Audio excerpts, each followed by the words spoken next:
On the Bible and the Bhagavad Gita by Swami Ananda. Week 19, The Secret of Right Action. Truth is one and eternal. Realize oneness with it in your deathless self within. The following commentary is based on the teachings of Paramhansa Yogananda. One of the most famous stories in the Gospels is that of Martha and Mary. Jesus, visiting the home of Martha, was teaching while her sister Mary sat at his feet, absorbing his divine love and wisdom. Martha, meanwhile, busied herself with serving her guests, and was upset with Mary for not helping her. "Lord," she cried, "doesn't it matter to you that my sister has left me to do all this serving alone? Please ask her to help me." "Martha, Martha," Jesus answered, "thou art careful and troubled about many things, but one thing is needful. And Mary hath chosen that good part, which shall not be taken away from her." This story is classic, for Martha's complaint is very understandable, and not on the surface of it spiritually wrong. Jesus may well have told Mary to get up and help her. We don't really know that he didn't, considerate as he always was of others' needs. But the teaching here doesn't concern the obvious dilemma of devotees to work for God or to spend all one's time in prayer. It concerns rather the attitude of the mind. Jesus didn't tell Martha, "Martha, you are doing too much." He told her rather, "You are letting your work affect your inner peace." That was the contrast, not work versus contemplation, but restless preoccupation versus peaceful absorption under all circumstances. As it says in the Bhagavad Gita, the 2nd chapter, actions performed under the influence of desire are greatly inferior to those which are guided by wisdom. Happiness eludes people when they act from self-interest. Seek shelter, therefore, in the equanimity of wisdom. Thus, through Holy Scripture, God has spoken to mankind. Om, Om, Om.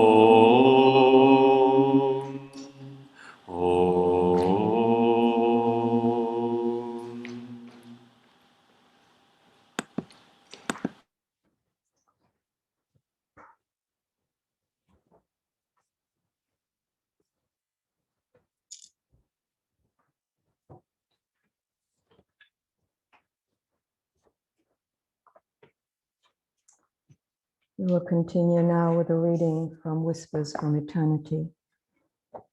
This is Whispers number 122. Satisfy my soul hunger. O all-pervading Spirit, the breeze of thy inspiration has removed every cloud from my heart. The firmament of my mind is now clear. Purified, I behold thee everywhere. The sunshine of thy joy spreads rapidly to the farthest shores of my being. After long ages of hunger, I feed on thy light. By thy grace, and by my constant wakefulness in thee, may this joy be mine forever, forever, and forever.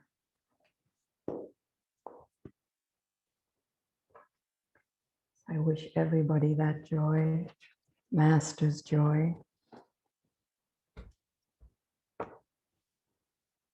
Today on Mother's Day, I wish that joy to all mothers. Here, mothers here, and mothers beyond. So our topic today is the secret of right action. As we heard in the reading about Martha's predicament, she was stressed out, she was nervous, distressed, for she had a lot of people to feed. And we've all found ourselves in that situation with our daily activities, and then we have time constraints added to that to make the situation even more tense and stressful. Martha was trying her best to present a good meal for Jesus and for his guests, but she was all wrapped up in activity. Yet when that happens, when we go through the motions and we don't attune to something deeper, that right action is not there. And Mary didn't have that right action. She wasn't operating from her center. Swami Kriyananda says we need to operate from our point of origin for things to happen in the right way.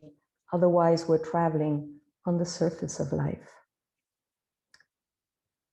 Even though Martha was stressed out, or the cook was stressed out, whoever was preparing a banquet, the food would have been pretty pleasing, especially if the cook had good culinary skills.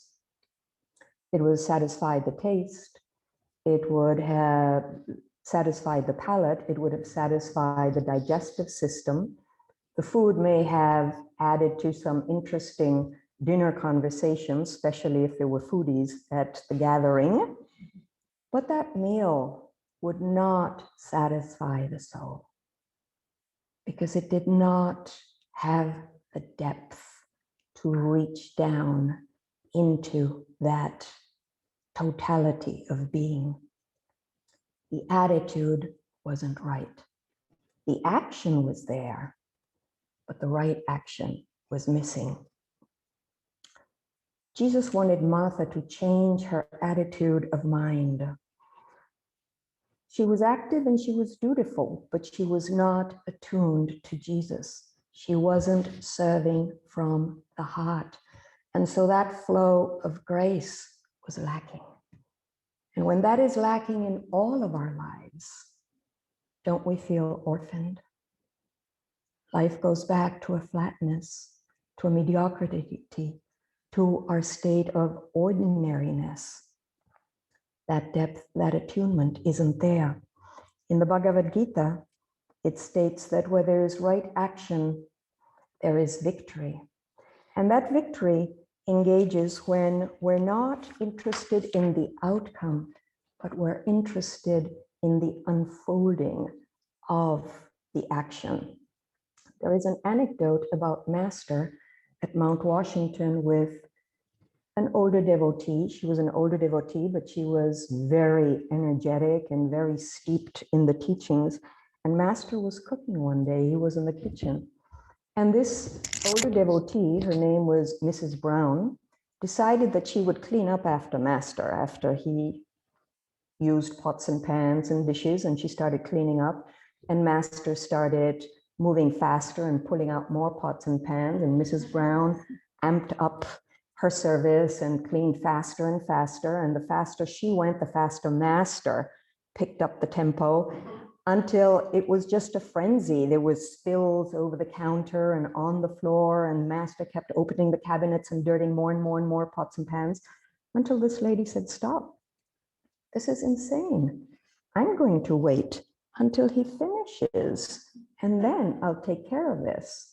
So she found a chair in the kitchen and took a seat, and she sat down, and everything slowed down. Master went back to cooking the way she had found him when she walked into the kitchen. No more spills, no more agitation, and Master finished preparing the meal. There was no conversation with Mrs. Brown after that. But Mrs. Brown understood and surely learned her lesson. This reading is about how we amp up the interior in order to operate more efficiently from our exterior. Living for God means being aware of his presence, being constantly in tune with that divine presence means that we need to be operating from our center.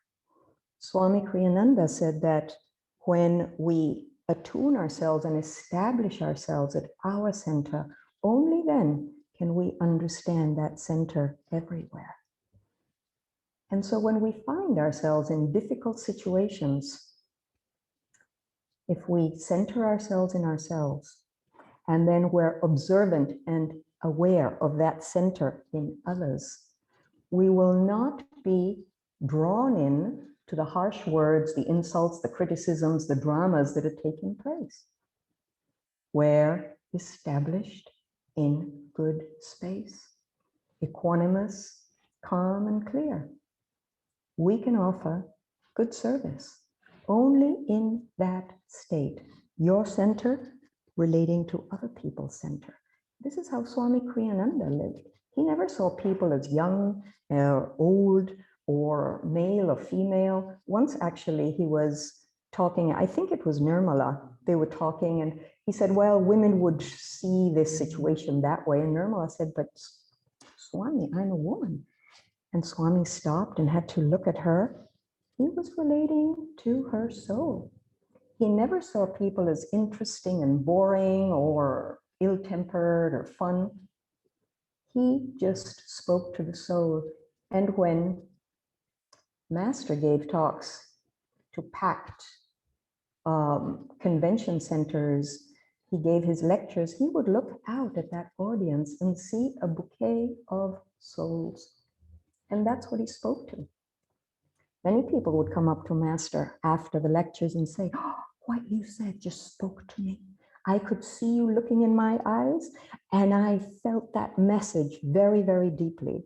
Sure, as did everyone else. He was speaking to that point of being, his point of being to the other points of being. Once there was a drunkard who came out staggering from some place, and he put his arm around Master and started slurring his words. And the devotees were shocked. They were ready to jump on this man and pull him away, but Master stopped them. Let him. So down the road walked Master with this man slurring his words with his arms around him. He was relating to that point of center, to that space where nothing taints that beautiful soul experience.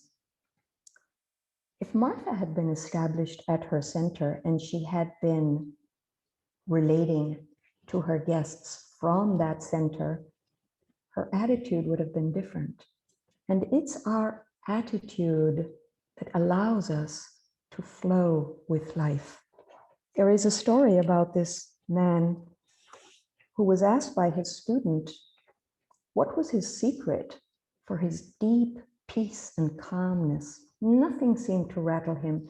He was always even-tempered and available. So the man said, follow me. And he went to a drawer and he opened the drawer and pulled out a tiny little seashell. And he said, one day, this is the secret of my peaceful demeanor today. He said, back in the early 1900s, with the crash of the stock market, I lost my whole wealth. I just went from being extremely wealthy to having nothing overnight. So he decided he was going to take his life. So he goes to the beach, writes a letter to his family, sends the family away elsewhere, finds the cottage at the beach, and he tries to walk into the ocean, but the waves were so intense, they kept slapping him back and taking him back. And the fury of the waves, they were just relentless. The man, every time he got up, he just kept being thrown back onto the shore. And eventually, after many, many, many tries, he just lay there, panting, exhausted. Just like, give up, I just can't go in there. And as he lay on the shore, he saw on the edge of the wave this tiny little shell that came in and out, and in and out went that little shell. It was intact, it was delicate, it was fragile. There wasn't a crack or a scratch on the little shell. And he said, if that shell can remain intact under the fury of these waves, I too can remain in a flow with life. So that was a turning point in my life. From then on, I decided whatever life brings me, I'm going to adapt. I'm going to flow. I'm going to allow myself to go with it. And in that state, when we offer no resistance to life, we abide in a state of grace. We're no longer attached to outcomes. Things don't need to be a certain way. We're more in tune with the unfolding of the moment. Because it is in that moment that we find that inner divine attunement. The Master spent most of his life in constant inner communion with Divine Mother. That was what he held in his consciousness, and that guided him through life. So it's our job as spiritual seekers to find those moments, to capture those moments, to seek moments to create sanctuary, even if it's in the madness of a very busy day. Moments, minutes, just find a connection, check in with yourself, check in with the divine. Find that attunement. Every time that we reach out, no matter how small that effort is, the divine reaches down to us. And we create this ray, this moment is golden. It's these little golden moments that begin to weave our tapestry. And that tapestry creates that path or that highway that will take us back into the light. But it's our job as devotees to reach out and to make that effort. The divine is there, but it will not come in unless we ask it to. And this is how all the saints and sages operated. Swami Kriyananda tells us about a time he went to India and he visited many sadhus and holy men and saints. And on this occasion, he visited the holy man Sai Baba. And he's famous for materializing cosmic ash. And in addition to cosmic ash, he materializes different objects that he gives out to his devotees for healing and guidance and such. So, as people who love it. So Swami to spend 3 days with Sai Baba. And he found him very gracious, almost childlike, unassuming, totally involved in serving everybody in any way he could. And he asked him, the interesting thing was that once Swami Kriyananda was in Sacramento in 1970, leading a meditation class, and one of the students in the class at the end of class said, I saw Sai Baba here sitting with us in this meditation. Swami had not noticed anything, but he asked Sai Baba then, years later, decades later, were you there? Definitely, he said. I was there. Then he gave Sai Baba greetings from all the American devotees at Ananda that knew that Swami was going to be visiting different saints in India. And he received them graciously, but then his demeanor changed. And a scowl came over his face and he said, very bad, very bad. They've treated you very bad there. He said it was all selfishness and jealousy. They tried to harm you. Some people tried to harm you terribly. And if you're reading Asha's book, Light Bearer, you'll get a little insight on all the lawsuits that Swami Kriyananda was subjected to. So this is the attunement. When you are in that deep attunement, you are bringing through that divine will. I had an interesting anecdote to share with one of my students. He was a German journalist, and he had come to this private institute where I taught English many years ago. And we always end up speaking, with all my students, I always ended up speaking about truth and meaning and purpose and life. And for some reason, he shared that all those yogis are all farces and frauds.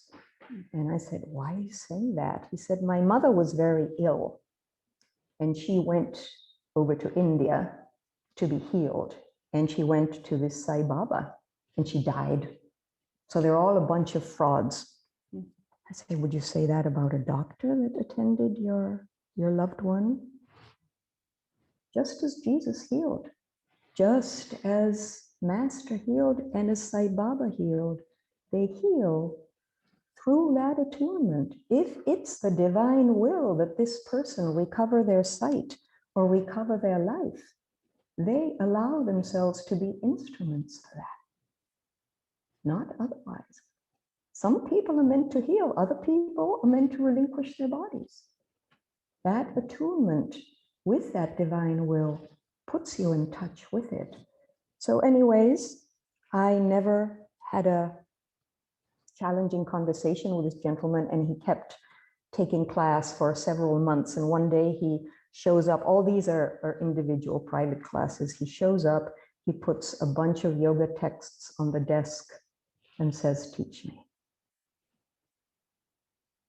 His attitude completely changed.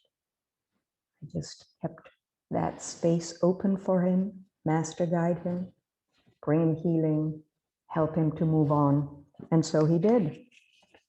So how do we engage in that right attitude that allows us, that gives us permission to flow, to open, to expand into light, into the light, into life. It's not about being Martha and it's not about being Mary. It's about merging both Martha and Mary, having that deep attunement to life and being actively engaged in whatever we are doing outside. That is what's going to bring us the greatest delight. Through that inner attunement, then we can prepare that banquet for our friends. And we don't need to be a great chef to prepare a delicious banquet, but whatever you serve, I'm sure will be guaranteed your soul will be fed in that banquet. So bringing yourself back to change that attitude, to be present and to make yourself available. That's the only thing we need to do. Show up and make yourself available. Nothing is ever perfect. You didn't find a whole chunk of 3 hours to do your meditation. Maybe that happens once a week. But during the day, find ways to romance the divine. Nobody can teach us that. We've got the science, we've got the techniques, we've got all the steps. The romancing is up to us. Blessings.